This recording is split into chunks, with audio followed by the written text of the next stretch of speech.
홍콩 상황이 격화되면서 천안문 사태 같은 대규모 유혈 사태를 우려하는 목소리마저 나옵니다. 유서까지 써두고 홍콩 민주화 시위를 주도하는 젊은이들, 무엇에 분노하고 또 어떤 것을 바라는지 이윤희 기자가 짚어드립니다. 사진 속에 보이는 이 투명한 병, 이거 뭘까요? 홍콩 학생 시위대가 온라인 토론방에 올린 염소 폭탄입니다. 최후 통첩이란 제목의 이 게시물은 해당 사진과 함께 경찰은 학교에서 철수하라, 그렇지 않으면 염소 폭탄이 폭발할 것이라고 경고했습니다. 트위터에는 한 장의 헬멧 사진이 올라왔습니다. 홍콩의 학생 시위대가 착용한 흰색 헬멧에는 제 주머니에 유서가 있습니다라고 쓰여 있습니다. 지금 홍콩 젊은 세대가 느끼는 분노의 지점을 가늠케 합니다. 학생들의 마지막 보루인 홍콩 이공대에서는 간밤에도 격한 시위가 벌어졌습니다. 수백 명의 학생들이 학교 안에 고립된 채 경찰과 대치했습니다. 경찰은 최루탄을 쏘고 학생들은 화염병을 던집니다. 경찰은 파란색 물줄기를 쏘며 시위 진압에 나섰습니다. 파란 염료를 섞은 건 물대포에 맞은 시위대를 쉽게 식별해 체포하기 위한 것입니다. 밤사이 시위대 400여 명이 경찰에 체포됐습니다. 即係非常之無奈，香港人非常之無奈，乜都做唔到。 시위 현장에는 처음으로 음향 대포라는 게 등장했습니다.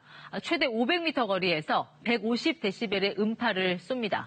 음향 대포에 맞은 상대는 고막이 찢어질 듯한 아픔과 함께 구토나 어지러움 등을 느낀다고 합니다. 보신 것처럼 현재의 홍콩 시위는 청년 세대가 이끌고 있습니다. 홍콩대학교가 시위 참여자를 상대로 실시한 설문조사 결과 20대가 시위를 주도하고 있다고 답한 비율이 46.3%로 가장 많았습니다. 여기에 10대와 30대까지 합하면 76%에 달합니다. 시위가 격해지면서 이들의 인터넷 토론방에는 최후의 대결, 엔드게임이라는 표현까지 등장했습니다. 자, 홍콩의 젊은이들을 이토록 분노하게 만든 건 뭘까요? 표면적으로는 범죄인 송환법 반대가 시위의 발단이 됐지만 이면에는 지금 홍콩 경제에 대한 불안과 분노가 짙게 깔려 있습니다. 1997년 홍콩이 영국에서 중국으로 반환된 뒤로 제대로 된 일자리가 사라지고 임금은 형편없이 떨어지고 여기에 치솟는 집값이 청년을 절망에 빠뜨리고 있다는 겁니다. 특히 중국 본토 부자들이 홍콩의 집을 많이 사들여 현지 집값이 올라가고 있다는 시각이 많습니다.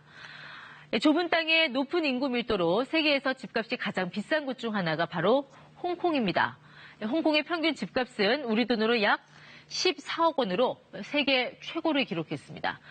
지난해에는 19.4제곱미터, 옛날 단위로 하면 약 5.8평 크기의 원룸이 약 11억 원에 팔렸다는 현지 보도도 있었습니다. 그래서인지 거리 곳곳에는 이른바 맥난민이 속출하고 있습니다. 자, 맥난민.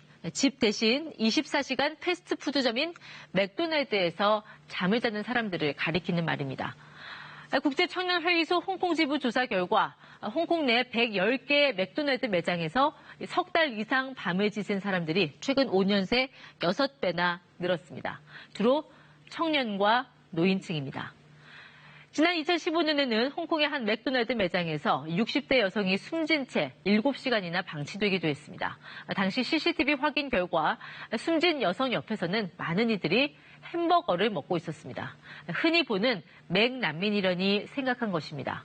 이런 노인의 모습에서 홍콩 젊은 세대들은 자신들의 미래를 보고 있을지도 모를 일입니다. I will fight in a war. But I do because I want to protect my home. 결국 거리로 나온 홍콩의 젊은 시위대들, 경찰의 무력 진압에 대응해 SNS로 시위 정보를 공유하며 초를 다퉈 맞서고 있습니다. 한편으로는 화염병, 활 등을 사용하면서 과격한 대응도 마다하지 않았습니다. 한 손엔 스마트폰, 한 손엔 화염병을 든 이들을 가리켜 일각에서는 홍콩의 앵그리 영맨으로 부르고 있습니다. 성난 젊은이를 뜻하는 앵그리 영맨, 1956년 영국의 극작가 존 오즈번의 작품 성난 얼굴로 돌아보라의 한 장면을 떠올리게 합니다. 신념 제로, 확신 제로, 열정 제로. 당시 작품 속 남자 주인공이 중얼거리던 독백입니다. 이 오즈본의 작품은 2차 세계대전 전후 젊은 세대의 분노와 열망을 대변하며 앵그리 영맨이란 당대 유행어를 만들어냈습니다. 2019년 홍콩의 앵그리 영맨들은 민주주의 아니면 죽음을 달라며 자유에 대한 열망도 호소하고 있습니다. 앞서 이들이 언급한 엔드게임, 그 끝이 어디에 있는지 지금은 알 수 없지만 현재 누리고 있는 것들이 언젠가 사라질 수 있다는 이들의 불안감은 쉽게 사그라들지 않을 것 같습니다. KBS 뉴스 이윤입니다.